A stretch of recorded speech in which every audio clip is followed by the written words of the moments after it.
happy to introduce you to my new book, Emotional Freedom. And one of the topics I discuss are emotional vampires. And this is a continuation of what I discussed in Positive Energy. So I wanted to go through how you can tell what an emotional vampire is and what to do about it. And so the first emotional vampire I want to bring up with you is the narcissist.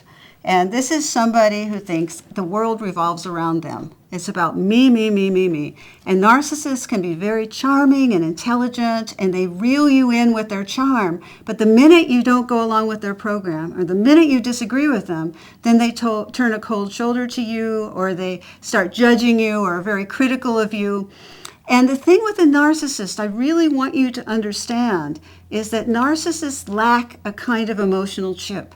They lack empathy. They do not have the empathy to understand what you're going through. So if you come back to a narcissist and you say, you know, I wish you would express your emotions to me, I wish you wouldn't withdraw, they do not get this. And so as a psychotherapist, when I work with narcissists, they're a very tough nut to crack because they are very resistant to change.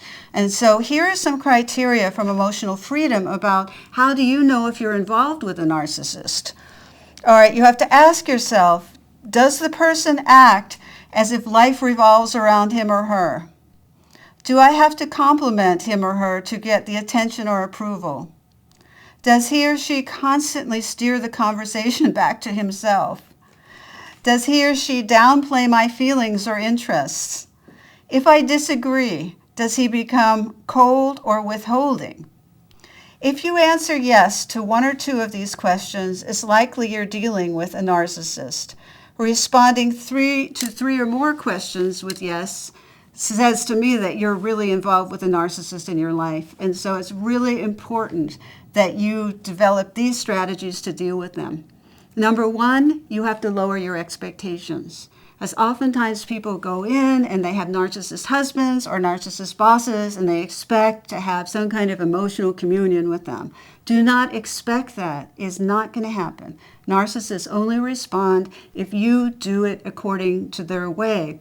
So if you have, let's say, a narcissist boss and you want to take a vacation, the only way really to get your goals met is to frame it in terms of how it will serve the narcissist. For instance, you would say, I really think this would benefit the company if I left at this particular time and not another time.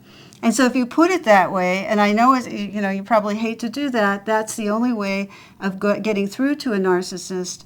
But I think it's important for you when you make decisions about getting into a relationship, getting into a job, that you consider if you're dealing with a narcissist, because this is someone who can limit you extremely. And if you want to have an intimate relationship, a heartfelt, loving, intuitive relationship, I hate to break this to you, but it will not happen with a narcissist.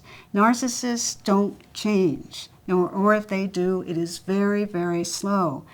And so in terms of developing your emotional freedom, in being able to lead a happy, joyous life, to have love in your life, and to have an intuitive connection with yourself, really ascertain in yourself if you're involved with a narcissist so you can at least make a conscious, mindful decision about whether or not you want to stay in this relationship or else how to deal with it in the most positive way. I hope this has been helpful to you.